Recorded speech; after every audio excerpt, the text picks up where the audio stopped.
Hi, welcome back to the WeeklyWhy Weekly Parsha Thought. This week we're at Parsha Bo. This Parsha starts off with Moses talking to Pharaoh. We've had 7 of the 10 plagues happen already, and yet Pharaoh remains as defiant as ever. He's not letting the Jews out of Egypt.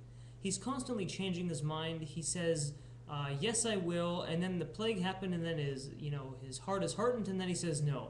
So he's going back and forth, constantly saying yes and no, and yet he's already had 7 plagues hit him. So he's had the plagues of blood, frogs, lice, insects, death of livestock, boils, and hail. And yet again, he remains very defiant. The Jews are not leaving. Seems like a very strange thing. If we were the leaders of a country and we had even 1 or 2 of those things happen, we would know that something serious has happened, and we would definitely we would take that into account. And yet Pharaoh is he's very defiant here. It seems very strange. And so one of the lessons we can understand from this is that Pharaoh is not really thinking of the people here. It's become a personal vendetta for him. According to Sforno, the Jewish commentator, Pharaoh did doubt that God, Hashem, was the creator of the universe.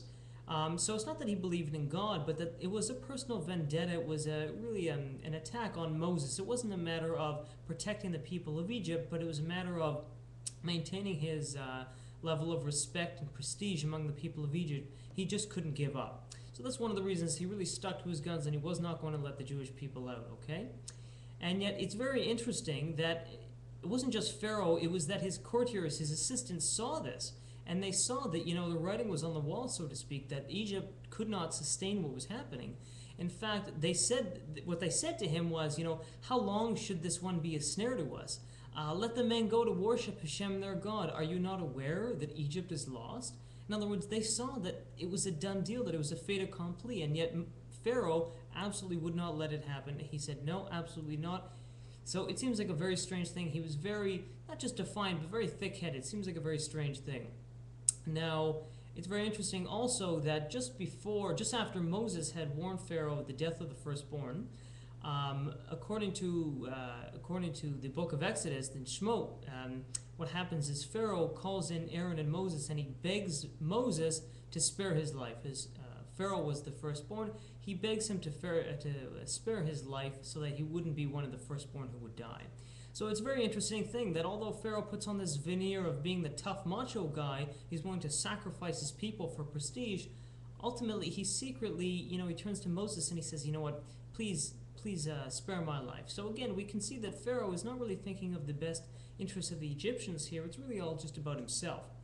So we kind of have that perspective of leadership on one hand.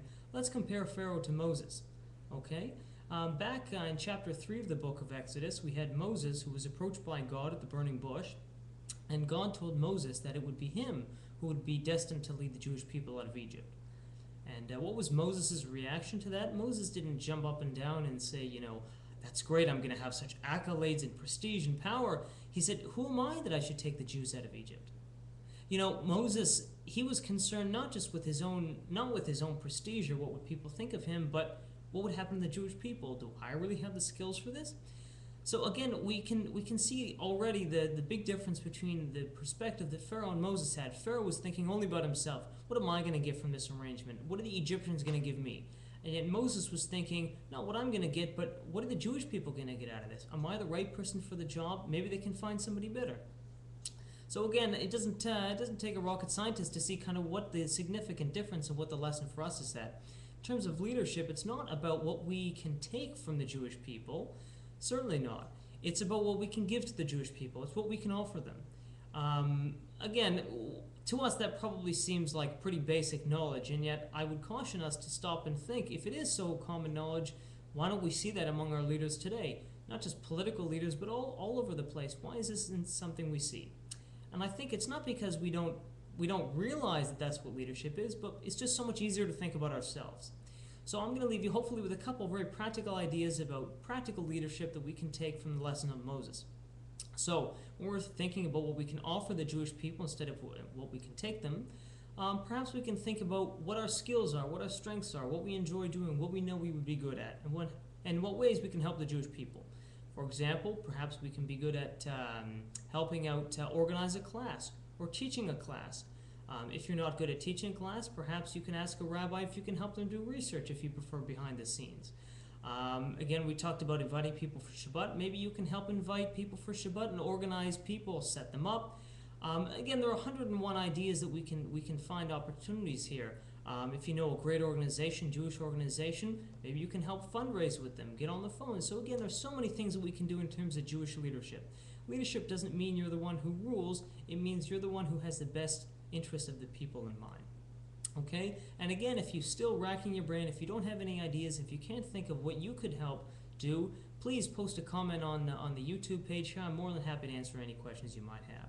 Okay? So again, that's Parsha Bo, lesson in leadership. Pharaoh thinking only about what he can take from the Egyptians, and on the other side, Moses thinking not what he can take, but how the Jewish people can benefit from him.